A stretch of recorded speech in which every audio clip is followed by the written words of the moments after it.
ఇప్పుడు రెస్పాన్సిబిలిటీ ఎవరండి? ప్రజెంట్ ఉన్న గవర్నమెంట్ ఇలాంటి విపత్తులు వచ్చినప్పుడు ముందుగానే హెచ్చరిక ఇవ్వాలి. వాళ్ళకి తెలుస్తాయి కదా, అంటే వర్షపాతం ఎలా ఉంది, పైనుంచి ఎగువ నుంచి వచ్చే వాటర్ ఎన్ని క్యూసెక్కులు ఉంది, దీనివల్ల రాబోయే ముప్పు ఏంటనేది కొంచెం ముందుగానే పసిగట్టి అప్రమత్తం చేసే విధంగా వాళ్ళు కనీసం ఒక చిన్న ఇండికేషన్ కూడా ఇవ్వలేరు అన్ని ఛానల్స్ ఉండి. సో పోనీ ఇవ్వలా, ముప్పు వచ్చింది.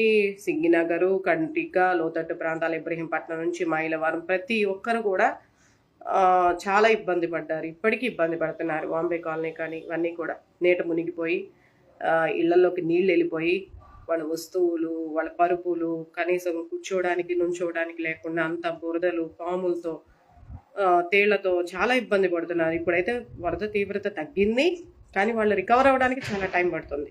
సో నేను ఆ రోజు ఏం చెప్పాను, ఇలా ఇబ్బంది వచ్చిందండి, ప్రభుత్వ వైఖరి ఇలా ఉంది, బోట్లు ఎక్కించుకోవట్లేదు, చాలా మంది వచ్చి బతిమలాడుతున్నా కూడా నా కళ్ళ ముందు, మా ఇంటి ముందు బతిమలాడుతున్నా కూడా పిల్లల్ని తీసుకెళ్లే వాళ్ళు కానీ పెద్దవాళ్ళు కానీ వాళ్ళు ఓన్గా వెళ్తున్నారు తప్ప ఒకవేళ బోట్లు ఎక్కించుకోవాలని చూస్తే వాళ్ళ దగ్గర నుంచి డబ్బులు వసూలు చేస్తున్నారని చెప్పాను. సో ప్రభుత్వ వైఖరి బాగాలేదు, ఫెయిల్యూర్ అయింది అని చెప్పాను. అది ఉన్న వాస్తవం, అక్కడ కంటికి కనిపిస్తున్నది. నేను ఒక్కదాన్ని చెప్పడం కాదు, ప్రతి ఒక్కరు చెప్తారు. వెళ్ళి కదిలించండి, వరద బాధితులు ఎవరైతే ఉన్నారో వాళ్ళందరినీ వెళ్ళి కదిలించండి. ఇప్పుడు నేను ఎక్కడో బయట ఉండి అక్కడ ఏదో జరుగుతుందని చెప్పేసి నేను ఊహించుకొని చెప్పింది కాదు, అది నా కళ్ళారా నేను చూస్తున్నది, నేను అనుభవించింది కాబట్టి నేను ఎక్స్ప్రెస్ చేసా ప్రభుత్వ వైఖరి ఇలా ఉంది.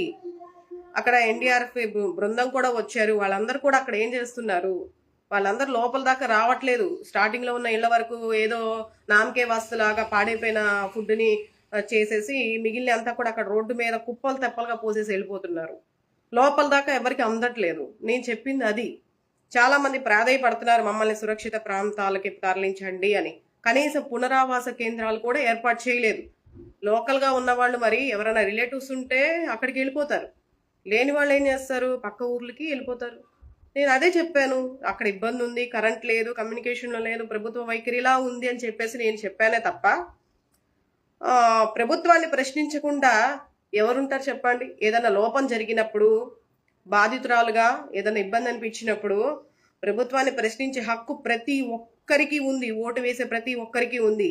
కాదని ఎవరైనా చెప్పగలరా? ఈ ప్రజాస్వామ్యంలో మనకిచ్చిన హక్కు అది. కాదని ఎవరైనా చెప్పగలరా? చెప్పలేరు కదా. మరి అదే పద్ధతిలో నేను వెళ్ళాను.